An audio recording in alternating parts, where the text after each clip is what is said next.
So today I'm going to be creating my own EU Civil War scenario. Now please keep in mind that this video is supposed to be fictional and unrealistic. Some of the events that take place in this video may not make sense, so I apologize if they don't. Make sure to like this video and subscribe to the channel if you're new, and let's get right into it. So I've done some research and I figured out what countries would want to maybe leave the EU or have a political party that's pushing to leave the EU or something like that. But like I said, I may not get this 100% correct. So here we have every single EU member state colored in. So the blue is the defender and the red is the attacker in these scenarios. So let's just say that in some weird universe, the EU is going to go into a civil war. We have the states that want to remain in the EU, and we have the states that want to leave the EU. After some countries say they're going to leave, other countries say they cannot, and this leads into war. So the first country to officially leave the EU is Italy. Now with this, all of the other EU members declare war on Italy. This leads to some of the other EU member states who are wanting to leave to officially break away, causing the EU to declare war on them. Some of the other countries that leave right away are Greece, Bulgaria, and the Czech Republic. While both sides' militaries are starting to arm up,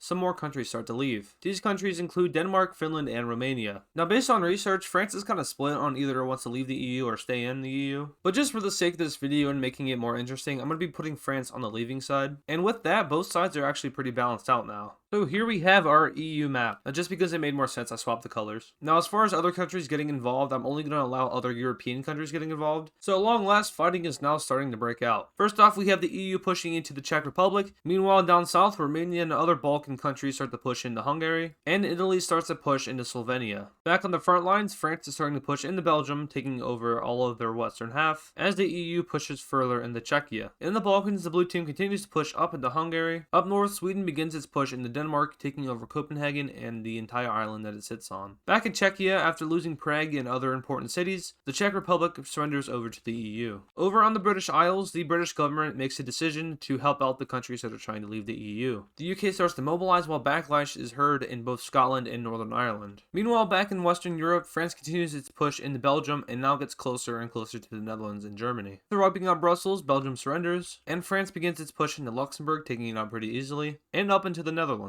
Back over in the Adriatic Sea, Italy continues its push into the Balkans, picking out all of western Slovenia and pushing into Croatia. Up north, Sweden makes a landing in Denmark and pushes down into the peninsula. They also make progress in the Danish Isles, taking over more and more islands. Up north, Finland starts to push into Sweden, and Estonia makes a breakaway from the EU. Back on the British Isles, there's a lot of worry of civil war going around. Eventually, both Northern Ireland and Scotland break away from England and Wales. This is good news for the EU because the British troops are now being sent out north to retake Scotland, and not so well for the states trying to leave because they're not going to have British support. Now just real quick regarding Portugal, I know they're really good allies with the UK, but I also know that Portugal wants to remain in the EU, so I'm not really sure how to put them. And keep in mind in this scenario, you have to pick a side, there's no being neutral. So for now, I'm just going to say that they're in the war, but they're not fighting any conflicts. Back over in the Balkans, the EU starts to push back Romania and other Balkan countries. They manage to take back all occupied lands and start a push into Romania. Up north, Denmark continues to fall apart as Germany and Sweden both start to push in, and eventually they surrender. This isn't good for Finland as they are just now starting to invade Sweden. Now with Denmark out of the war, Sweden is going to start sending all of their troops up to Finland. Anyway, back in the Baltics, Estonia and Finland start to push into Latvia, and down south, France starts to have even more victories against the Netherlands and Germany. They manage to take out Amsterdam, and the Netherlands surrenders. From here, German troops start to push into the Netherlands, hoping to take back some of the land. They also manage to push back France in the south. In Iberia, a push through the mountains is made as Spain enters into southern France. From here, they push their troops through and start taking over France's southern coast. In the Adriatic area, Italy continues to push into Croatia and Slovenia. They manage to take the capital of each country, and eventually both surrender. In the Balkans, Hungary and other countries start their push into Romania, taking over a good portion of the country. Up north, Finland continues its push into northern Sweden, and in the Balkans, a stalemate is established. In Western Europe, Germany starts to focus more on liberating Benelux, and they even manage to push French troops all the way back to their border. Over in Croatia and Slovenia, they start to push back in. Hungarian troops make a spearhead through Croatia and manage to cut off Italian troops. From here, they start to push in and take out the Italian army that is stationed there. From here, the EU starts a reinvasion of Croatia and Slovenia. Back on the British Isles, Scotland starts to push into England after having support from the EU. After making some more progress, they are halted after England's troops start to station near the border. In Iberia, Spanish troops start to push into France through the mountains, after finding out that France has not defended their southern border that well. Back on the British Isles, England starts to push push back up into Scotland. They manage to push all the way back up to the Old English and Scottish border. From here, Scotland starts to get reinforced as a stalemate is established on the British Isles. Back in the Balkans, the blue team starts to push back the EU, as they almost completely manage to push out the EU from Romania. Up north, Finland continues to push into Sweden, now capturing more and more of their coasts, while in the Baltics, the stalemate is broken, and the EU starts to push up into Estonia. Back in Western Europe, France starts to reconquer all of Benelux, and even starts to push into Germany. Over in the Balkans, Romania completely pushes out the EU from their country, and starts a re-entry into Hungary. Italy also manages to push back into Slovenia and Croatia, and start a campaign to connect both sides. Up north, the Baltics and EU countries start to completely wipe out Estonia,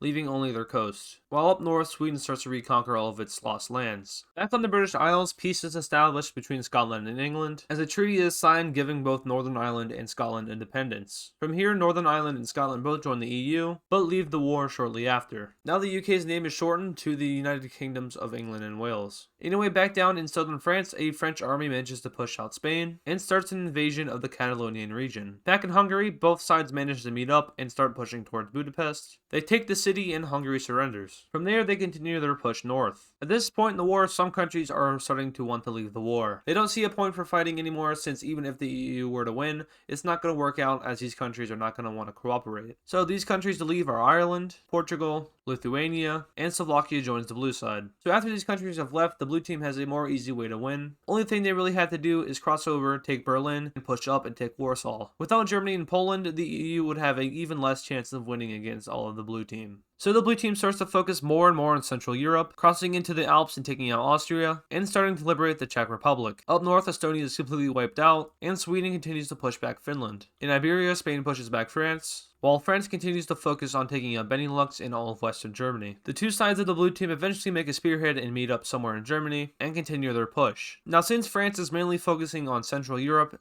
their southern border is kind of undefended. It's not completely undefended, but there's less troops than there usually would be. So Spain takes advantage of this and continues their push into southern France, retaking their coast for the second time. Back in Central Europe, it isn't going so well as the blue team starts to flood in. Just to take a step back and look at the war so far, this is what we have. So we have the blue side having the most victories, while the red side is doing good in Denmark, the Baltics, and Iberia. The blue team starts getting closer and closer to Berlin, and eventually the Battle of Berlin happens. It ends in a blue side victory, and Germany as a whole starts to fall. From here, the blue team enters into Poland and pushes into Warsaw. They win, and Poland surrenders. With Germany out of the war, Spain is seen as the main faction leader, and eventually both sides meet in Madrid to discuss surrender. So here we go, we have a blue side victory here. Now once again, this isn't supposed to be 100% realistic, it's meant to have some fictional value behind it, so if it didn't really make sense, then that's why. As far as the EU goes, I'm not really sure which countries would try to rebel. There may have been a country that I missed, or there may have been a country that would have stayed. When it comes to a peace treaty, I doubt there would be any land exchange, since this is mostly a war about the EU and not land, but I think it's more fun to look at a scenario where there is land exchanged. So starting off in France, we have France annexing all of Luxembourg and Belgium. In Italy, they took over the coast of Slovenia and Croatia. This later forces Croatia and Slovenia to form a union. In the Balkans, we have Romania taking land from Hungary. In Central Europe, we have the Czech Republic taking over all of Slovakia and reforming Czechoslovakia. Now I know this wouldn't work, but this just looks good on the map. So those are all the land exchanges. Another thing that could possibly happen is Irish unification, but that would be up to the Northern Irish government. So that is a scenario in which the EU goes into a civil war. Yes, I'm over here now because I want you guys to see the whole map. Like I've said, this is going to be the third time now, but this video is not supposed to be 100% realistic and has fictional value to it. If you did enjoy this video though, make sure to leave a like on it and subscribe to the channel. That really helps me out and shows me that you guys are enjoying these videos. I have links in the description where you can join my Discord server and where you can follow me on Twitter. I don't really post on Twitter, but whatever. Once again, thank you for watching, and I will see you in the next video.